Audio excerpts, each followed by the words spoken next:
이번 한 주간 또 말씀을 준비하고 이런저런 사역을 하면서 제가 이런 이야기를 좀 보게 되었어요. 무슨 이야기냐면 우리가 교회 학교라고 말하는 것, 주일 학교로 말하는 것이 언제부터 시작이 되었는가를 좀 거슬러 올라가 보니까 선교사님들이 우리나라에 들어오셨을 때에 썬데이 스쿨이라는 것을 만드셨습니다. 그러니까 썬데이 스쿨은 말 그대로 주일날, 세상이 말하는 일요일날 교회에 와서 아이들이 배우고 공부를 하는 시간이었다는 것이죠. 그래서 그때 선교사님들 자녀들이 영어도 배웠고요. 또 그때 이제 조선 땅에 있는 많은 아이들이 그곳에 가서 선교사님의 집에 가거나 교회를 가서 그 예배처에 가서 공부, 학업을 배우는 시간, 말 그대로 스쿨이었던 거예요. 그러니까 우리가 지금 생각하는 교회 학교, 주일 학교하고는 조금 개념이 다른 것이죠. 저는 좀 생각해 볼 만한 교훈들이 있다고 생각이 되어집니다. 왜냐하면 주일날은 모여서 공부를 했대요. 지금 우리는 용납하기 어려운 문제잖아요. 그러니까 우리가 어쩌면 너무 이분법적으로 생각하는 문제도 분명히 존재할 것이라는 생각이 되고, 이 부분은 나중에 제가 따로 좀 다루도록 하고요. 그러면 신앙교육은 언제 시켰을까요? 물론 주일날 예배는 드렸습니다. 예배를 드렸고 신앙교육도 시켰습니다. 그러나 더 집중적인 신앙교육은 언제 있었을까요? 주일이 아니래요. 답이 나왔잖아요. 언제죠? 토요일이요? 이분들이 조금 저랑 다른 생각을 하시네. 언제죠?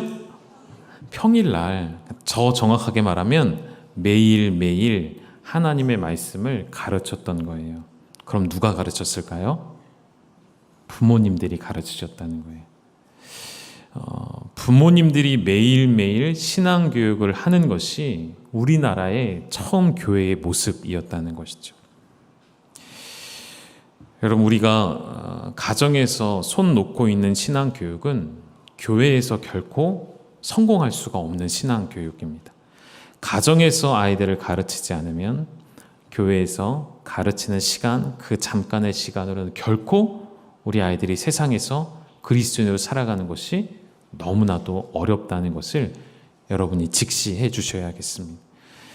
그래서 많은 것들을 이제 말씀드리고 싶지만, 일단은 눈앞에 온, 코앞에 다가온 이 새벽성에도 아이들에게 이 새벽성의 문화를 가르쳐 주셨으면 좋겠어요. 우리 아이들이 언제 교회에 새벽 5시에 나와 보겠습니까?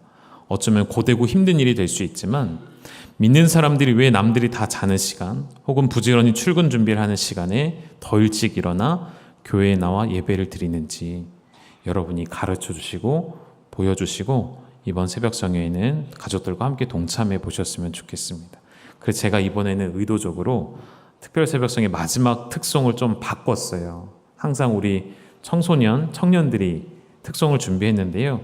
주보 보시면 좀 바뀌었어요.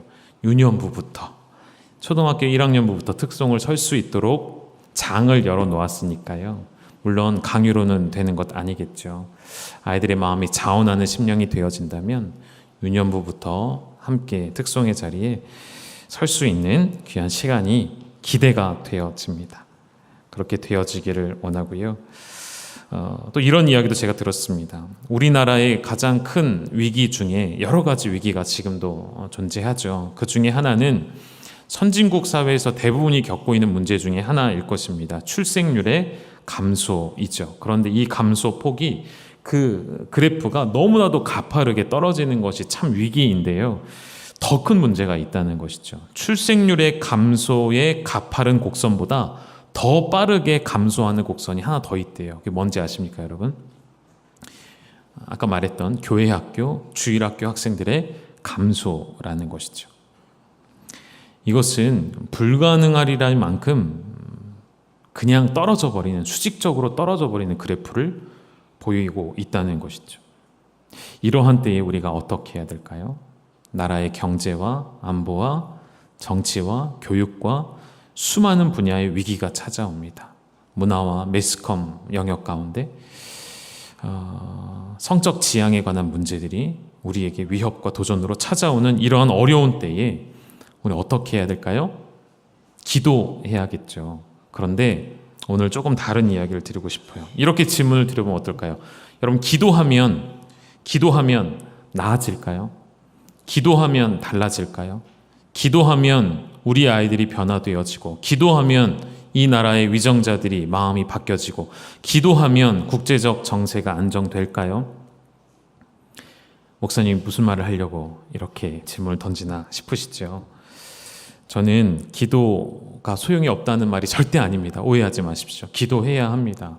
이번 특세 기간에 더 우리는 간절히 기도해야겠습니다. 그런데 기도에 담고 있는 우리의 오해들을 오늘은 먼저 한번 걷어내고 우리가 특세로 들어갔으면 하는 마음에 오늘 이 말씀을 준비했습니다. 기도는 우리 이렇게 생각하죠. 우리가 원하는 소원 성취의 방법이자 도구라고 생각을 합니다. 이런 글을 보신 적 있으실 거예요. 제가 한번 정해봤는데요. 제목을 이렇게 좀 정해봤습니다. 하나님은 이라고 제목을 정했어요. 그러니까 하나님은 어떻게 하실까라는 뜻이에요. 어떤 내용이냐면, 우리가 만일 하나님 앞에 힘을 달라고 기도한다면 하나님은 어떻게 하실까요? 우리에게 짠 하고 능력을 부어주실까요? 지쳐 쓰러져 있던 영혼이 갑자기 힘을 얻어 일어나게 되어질까요? 하나님 그렇게도 하실 수 있으신 분이십니다. 하나님 그렇게 하실 수 있는 능력이 있으신 분이 맞습니다. 그런데 그보다 더 많은 경우에 하나님은 그렇게 일하지 아니하시고 어떻게 하실까요? 우리가 강하여질 만한 환경과 어려움을 허락해 주시는 분이시라는 것이죠. 우리가 하나님 앞에 지혜를 달라 구한다면 하나님은 어떻게 하실까요? 우리 앞에 해결해야 할 문제들을 허락하실 것입니다. 하나님은 그런 분이시라는 것이죠. 우리가 하나님 앞에 용기를 달라 구한다면 하나님은 어떻게 하실까요? 극복해야 할 위험과 환경을 허락하실 것입니다.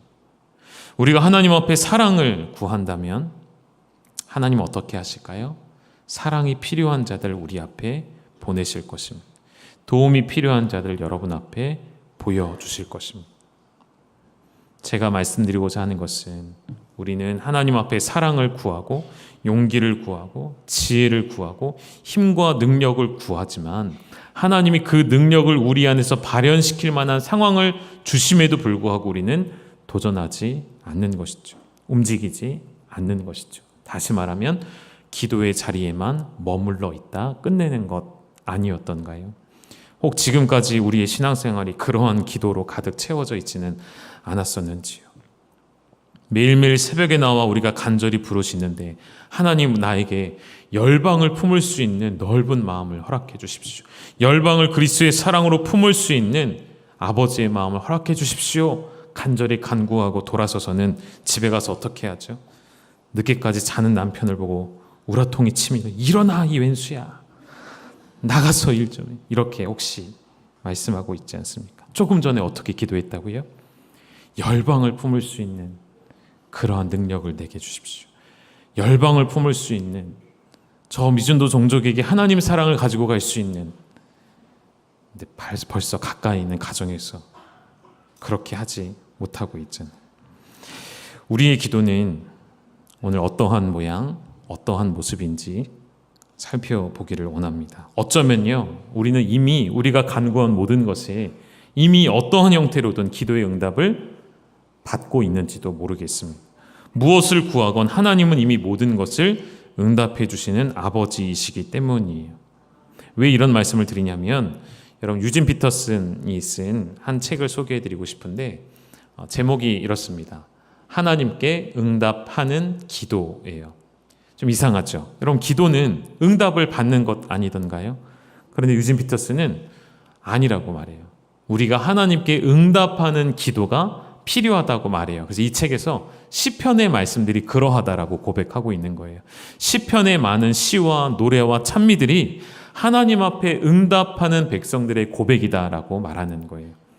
그래서 아마 제가 확인해 보진 않았지만 이 책이 그렇게 많이 팔리진 않은 것 같아요.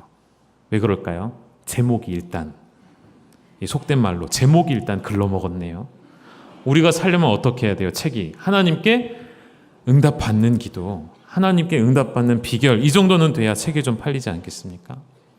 기도의 본질을 다시 점검해주는 책이라 생각이 되어집니다. 아직 안 읽어본 분들이 계시다면 미리 구입하지 마시고요. 10월 달에 교회 추천도서로 올려드릴 테니까요. 그때 많이 구입하셔서 읽어보시면 좋을 것 같습니다.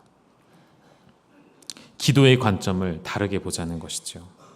하나님께 응답을 받기 위한 도구로만 쓰는 기도가 아니라 하나님이 이미 우리에게 모든 것을 아들과 함께 내어주셨음에 대한 우리의 반응, 그리고 우리의 응답, 하나님을 향한 우리의 대답, 반응, 그것을 하나님이 그 기도 시간에 기다리시는 것은 아니실까요?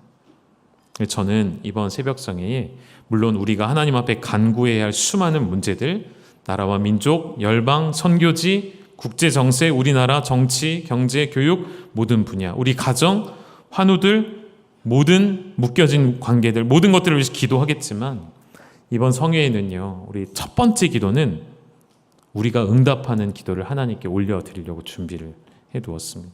하나님께 먼저 응답해드리는 기도를 하고 나서 그리고 또 우리의 구할 바를 믿음으로 구해 보셨으면 좋겠어요. 오늘 그래서 예수님의 기도를 또 한번 살펴볼 건데요. 두 가지 예수님의 기도입니다. 하나는 마태복음 6장에 나와 있는 예수님이 가르쳐 주신 이렇게 기도하라 하셨던 그 말씀이고요. 또 한 가지는 요한복음 17장에 나타난 예수님의 기도의 내용입니다. 먼저 마태복음 6장 9절 10절을 한번 보시고 같이 읽어보시죠. 시작. 그러므로 너희는 이렇게 기도하라. 하늘에 계신 우리 아버지여, 이름이 거룩히 여김을 받으시오며 나라가 임하시오며 뜻이 하늘에서 이루어진 것 같이 땅에서도 이루어지이다. 아멘. 예수님 이렇게 기도하라고 우리에게 가르쳐 주시는데요. 그 기도를 잠깐만 살펴봐도 우리가 알 수 있는 것이 있죠. 예수님은 자신의 소망과 뜻을 위하여 기도하지 않으셨어요. 무엇을 위해 기도하십니까? 하나님 아버지의 이름이 높임을 받으시고 하나님의 뜻이 이루어지기를 원하는 기도 드렸던 것이죠. 이후에 나오는 내용 속에서도요, 우리에게 필요한 모든 것을 이미 하나님은 가장 좋은 것으로 주실 것을 믿고 구하는 기도. 아버지신 하나님께서 우리에게 모든 것을 더하여 주실 것을 믿는 기도. 긍휼함을 가지고 용서와 자비를 베풀 수 있게 해달라는 간구. 주님이 우리에게 그렇게 하신 것처럼 우리를 미혹하게 하는, 하나님으로부터 멀어지게 만드는 악한 권세들 앞에서 승리할 수 있기를 간구하는 기도. 이러한 것이 예수님의 기도이셨던 것이죠.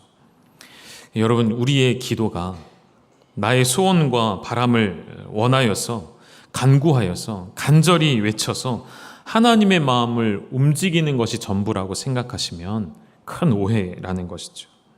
여러분, 그런 기도가 계속 반복되면요, 결국 우리 안에 나도 모르는 사이에 어떤 신앙이 생길까요? 기복신앙이 생기는 것이죠. 여러분, 기복신앙은 다른 데서 오지 않습니다. 우리 욕망으로부터 오는 것이거든요. 나의 욕망이 기도라는 시간 안에 차곡차곡 쌓이기 시작하면 그 기도 가운데 하나님의 뜻이 사라지고 나의 원하고 바라는 것만 남게 되어지는 것이죠. 오늘 찬양대가 고백하는 것처럼 우리가 원하고 바라고 기도하는 것은 우리의 욕망이 아니잖아요. 하나님의 뜻이 이루어지는 것이죠. 기도라는 말을 우리가 또 다른 면에서는 너무나도 피상적으로 사용한다는 생각을 해봅니다. 가끔씩 제가 말씀드리잖아요. 우리가 기도한다라는 말을 언제 씁니까? 시간을 벌고자 할 때, 혹은 정중히 돌려 거절하는 말로 쓸 때, 교회에서 아니면 혹은 교역자가, 목사님이 무언가를 이야기하면 하기 싫은 거예요. 그때 하는 말 뭐죠? 목사님 기도 좀 해보겠습니다. 정말 그건 좀 아닌 것 같아요. 그러지 않으셨으면 좋겠어요. 차라리 지금은 못하겠는데요, 이게 더 나은 것 같아요. 기도해 볼게요. 이거는 우리의 피상적으로 잘못 사용된 표현인 것 같습니다. 인사치레로 하는 말이기도 하죠.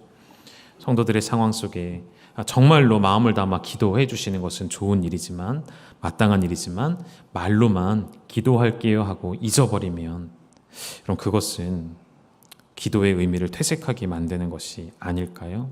기도라는 말을 너무 흔하게 사용하지만 기도의 참 의미를 우리가 놓쳐버리고 있다는 생각을 해보는 것이죠.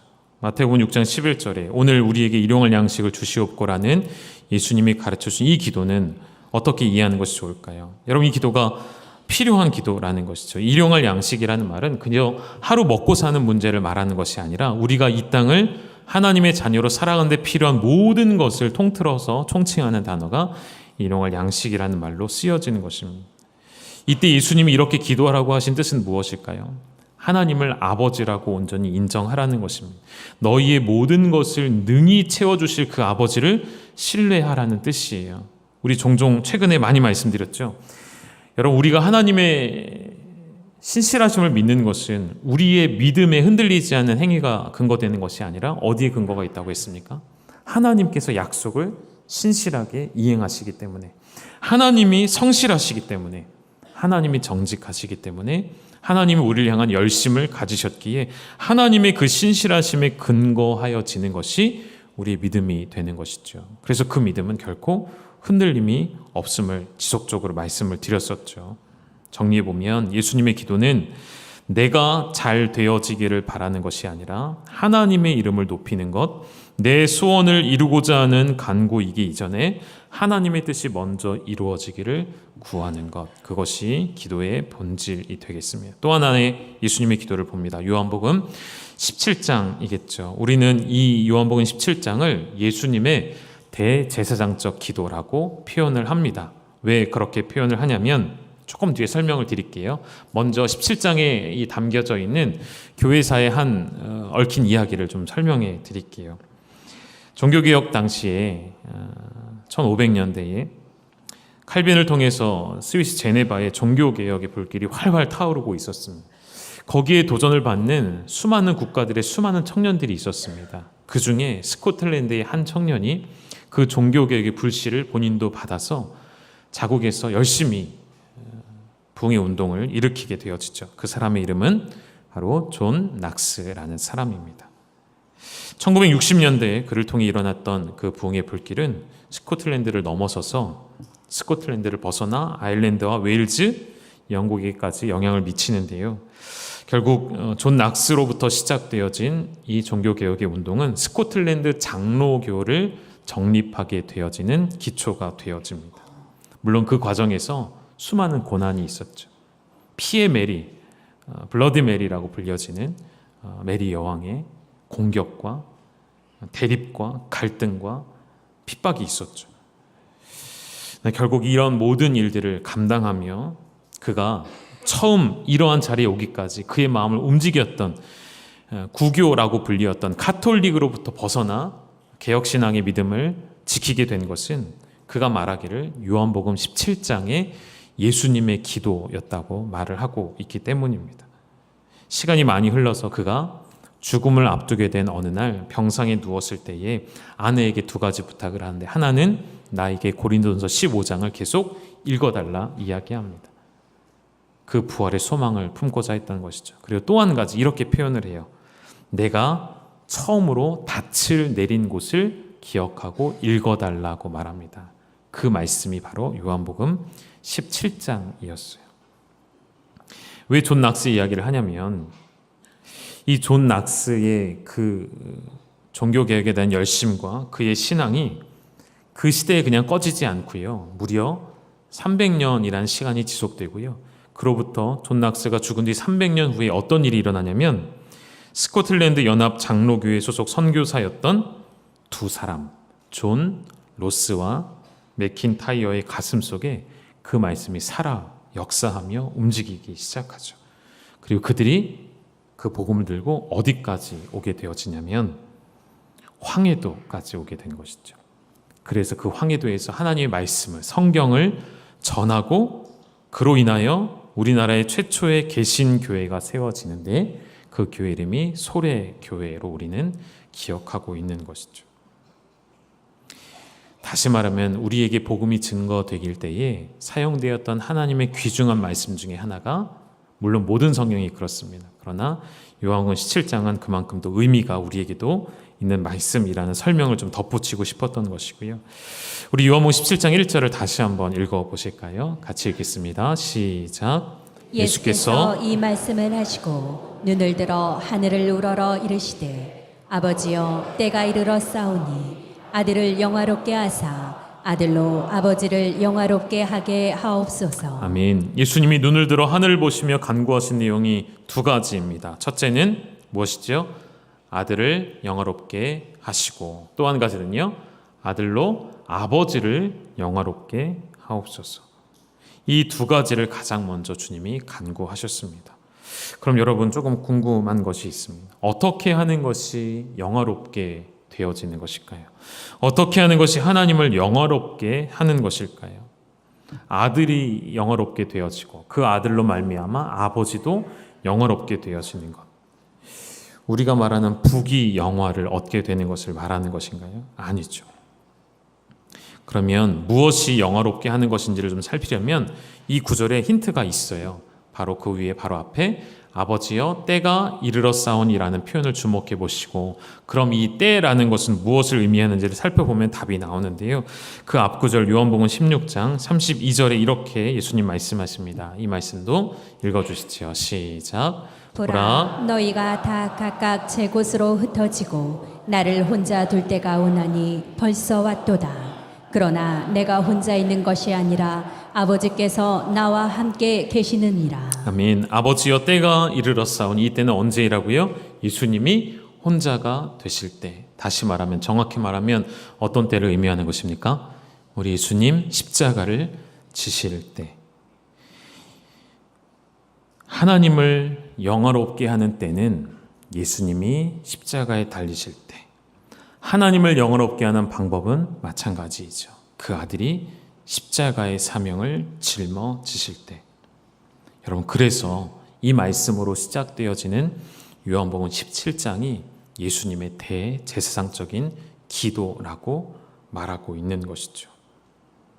하나님을 영화롭게 하는 것이 우리의 제일된 목표라는 것을 아는 그 귀한 영혼들이 그 복음을 가지고 이 땅까지 올 수 있었던 동력은 바로 이 말씀 가운데 있었다는 것이죠.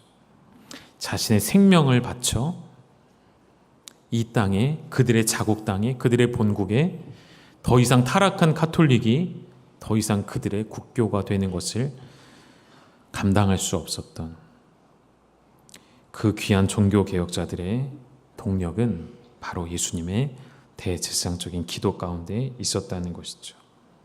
우리와 다르죠.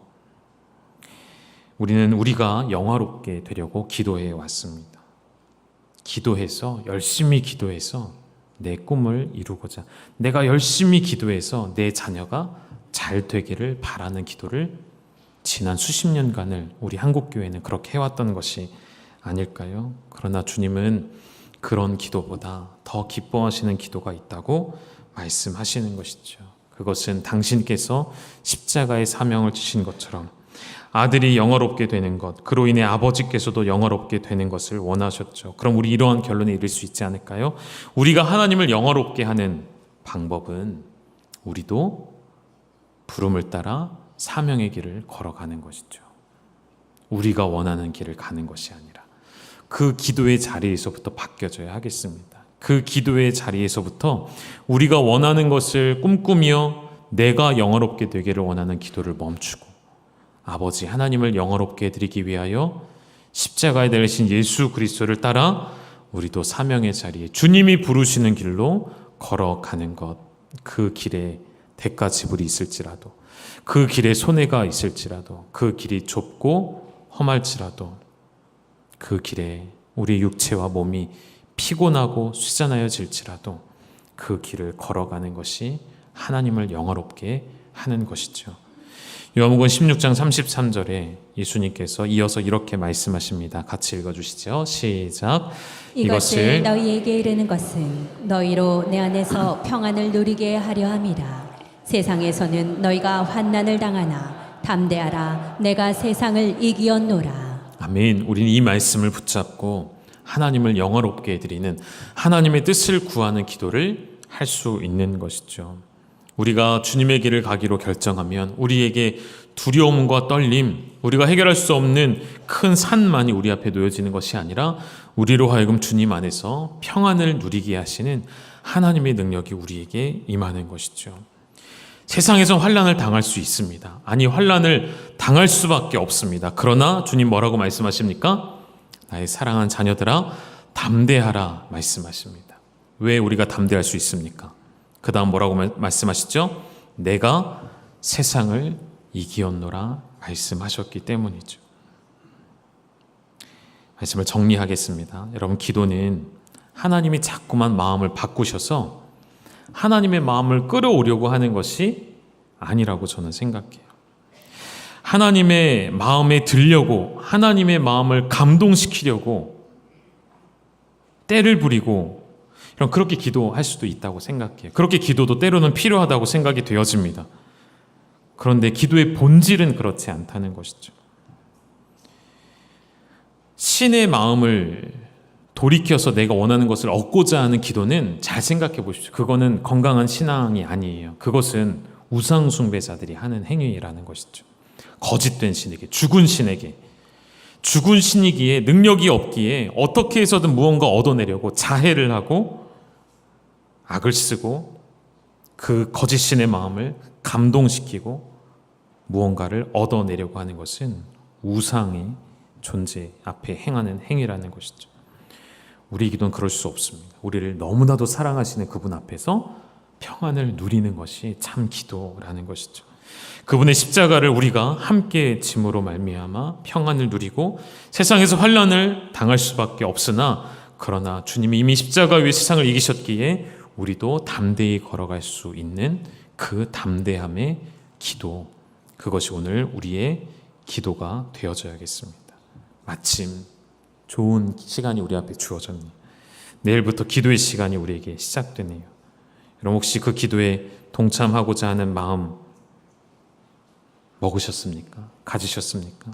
혹시 여러분에게 그 기도를 막고 있는 것이 있다면, 무엇이 우리가 예수님의 제사상적 기도를 따라가는 것을 막는 장애물이 되어 있는지, 외부적인 어떠한 환경인지, 혹은 내 자신의 내면의 문제인지, 여러분 이번 기회에 뛰어넘으셨으면 좋겠습니다. 하나님, 내가 깊이 기도하기를 원합니다. 그 기도 시간에 하나님 만나기를 원합니다 라고 할 때 하나님 우리에게 무엇을 허락하시겠습니까? 특별 새벽 성회를 허락하시지 않으시겠습니까? 이 기도에 동참할 수 있는 기회를 주시지 않겠습니까? 하나님 은혜를 준비하셨고 하나님 부어주실 예비된 은혜를 마음껏 경험하시는 복된 시간이 되셨으면 좋겠습니다. 찬송가 364장에 내 기도하는 그 시간이라는 제목의 찬송가가 있습니다. 이 가사를 쭉 보시면요, 좀 이상하죠. 내 기도하는 그 시간이 가장 즐겁고 가장 귀하다고 고백을 합니다. 그러니까 우리가 이해해왔던 기도는 요청하고 간청하는 거잖아요. 간구하는 거잖아요. 그런데 간구하는 것인데 아직 응답받기 전인데 왜 이 찬송가의 저자는 가장 귀하고 가장 즐겁다고 말할까요? 기도의 비밀을 이미 발견한 것이죠. 이미 응답받아 하나님 앞에 응답하는 기도의 비밀을 발견한 사람의 고백이 아닐까요? 저는 그렇게 보고 싶었습니다.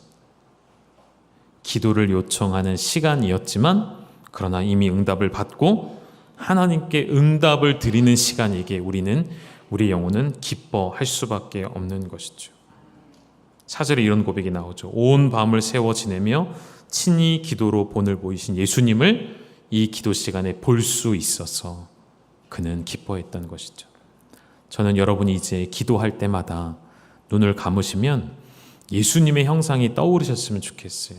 한적한 곳에 가셔서 조용히 아버지 앞에 기도하시되 온 힘을 다하여 기도하시며 그분의 입술 가운데 고백되어지는 것은 자신의 욕망과 뜻이 아니라 하늘의 뜻과 아버지의 뜻이 이루어지기를 간구하셨던, 아버지를 영화롭게 해드리기 원하셨던 그 예수님의 기도가 여러분이 눈을 감으면 보이셔서 언제나 먼저 우리 앞에, 우리 입술 가운데 하나님 앞에 응답하는 기도, 하나님을 영화롭게 해드리는 기도가 먼저 나오게 되시는 그런 기도의 본질을 맛보시고 찾아가시는 사랑하는 열방의 모든 가족과 우리 교회가 될 수 있기를 주님의 이름으로 축원합니다. 함께 기도하시겠습니다. 하나님 아버지, 주님을 영화롭게 하는 기도가 우리의 기도가 되기를 원합니다. 우리의 소원을 간구하기보다 하나님의 약속을 성실하게 이행하시는 당신의 신실하심을 근거하여 우리를 사명의 자리로 보내시고 우리를 더욱 복음 안으로 깊숙이 밀어 넣으시는 그 하나님의 우리에게 허락하신 사명을 따라 그 사명의 자리에 서게 되어질 때에 하나님을 영화롭게 하는 기쁨을 누리는 우리의 모든 기도의 시간이 되게 하여 주시옵소서. 예수님의 이름으로 감사하며 기도드립니다. 아멘. 우리 함께 찬송하시겠습니다.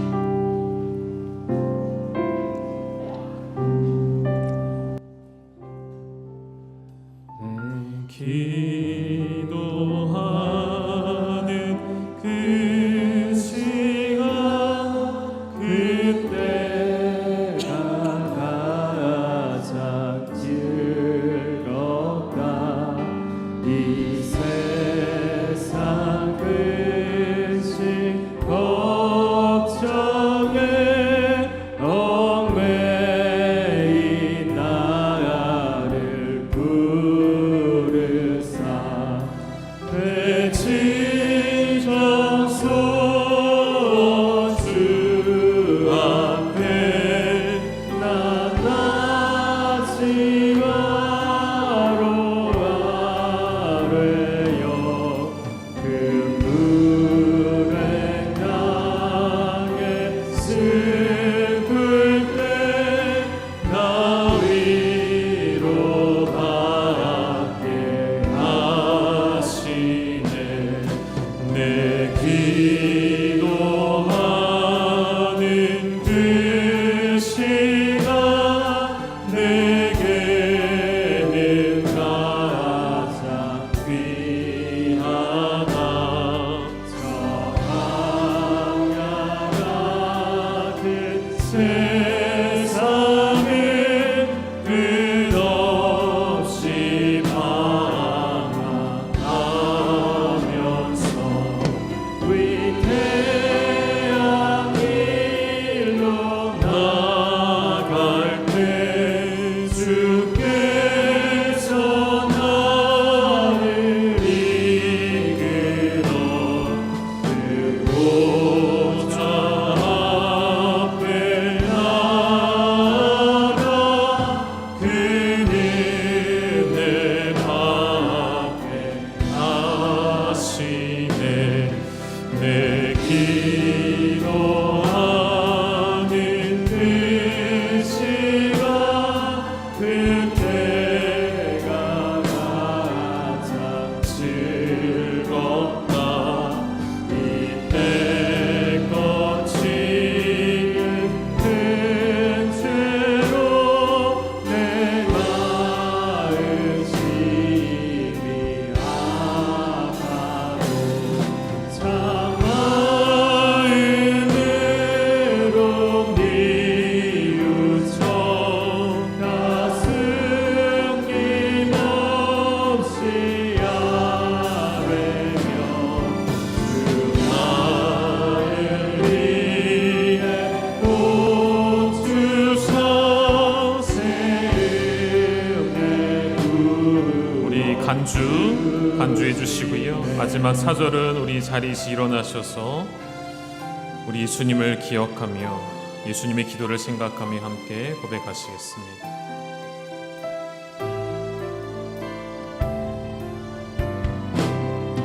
내 기도하는 그 시간 그때가 가장 즐겁다.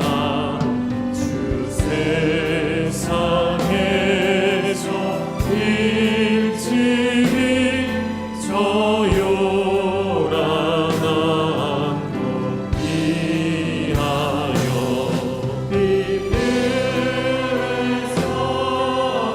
삶의 소망을 세워 지내사 주 예수 신이 기도로 큰 돈을 보여주셨네. 아멘. 우리 시간 말씀을 붙잡고 함께 기도하실까요? 우리의 지난날의 기도를 뒤로 하고 이제 주님이 기도하신 것처럼 하늘의 뜻을 구하는 기도, 이미 모든 것을 응답하신 하나님 앞에 우리가 응답하는 기도를 드릴 차례가 된 것이죠. 우리의 소원과 간구를 이루기 위하여 이용되어지는 기도가 아니라 하나님 아버지를 영화롭게 드리는 기도, 그 사명의 자리로 나아가는 결단 하나님 나에게 허락하여 주옵소서. 한 주간 진행되어지는 특별 새벽성회 위에 하나님 예비하신 은혜를 우리 가운데 쏟아 부어 주시옵소서. 주님의 길을 걸어가는 자들에게 하나님 평안케 하시고 세상을 이기도록 담대하게 하여 주옵소서. 우리 합심하여 함께 기도하며 나아가시겠습니다. 하나님 아버지, 우리에게 기도할 수 있게 하시고 우리에게 은혜와 사명을 주시옵소서. 주님 앞에 온전히 기도자로 예배자로 서게 하시니 감사합니다. 하나님, 지난날의 나의 기도는 나의 뜻과 나의 소망을 성취하고자 하는 기도였음을 고백합니다. 아버지, 나의 소망과 나의 소원을 이루고자 하였던 기도였던 나의 기도를 이제는 멈추게 하시고 참 기도의 본질을 깨닫게 하시오니 하나님 아버지께서 우리에게 허락하여 주시는 대로 우리 앞에 보여주신 예수 그리스도 기도하신 것처럼 일찍이 일어나 한적한 곳으로 들어가셔 그곳에서 아버지의 뜻을 위하여 간구하며 그 땀이 빗방울이 되도록 하나님 앞에 엎드려 간구하셨던 그 주님을 기억하며 그 주님을 생각하며 주님, 우리에게 그런 기도를 허락하여 주시소.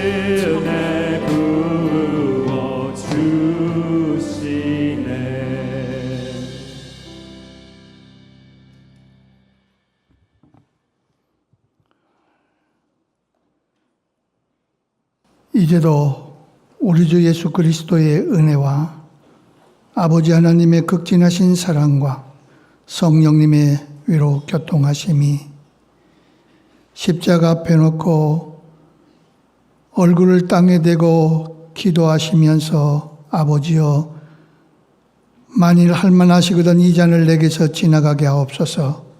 그러나 나의 원대로 마옵시고 아버지 원대로 하옵소서. 기도했던 우리 주님의 그 놀라운 기도를 통하여 저희의 삶을 통해서 온전한 삶을 살 수 있도록 인도해 주신 그 놀라운 우리 주님의 기도를 들으며 이제는 내가 어떤 목적을 이루기 위한 기도가 아니라 하나님의 영광을 위해서 기도하는 열방의 가족들 되게 하여 주시옵소서. 이 기도 안에서 하나님의 놀라운 은혜와 축복이 이제로부터 영원토록 함께 있을지어다. 아멘.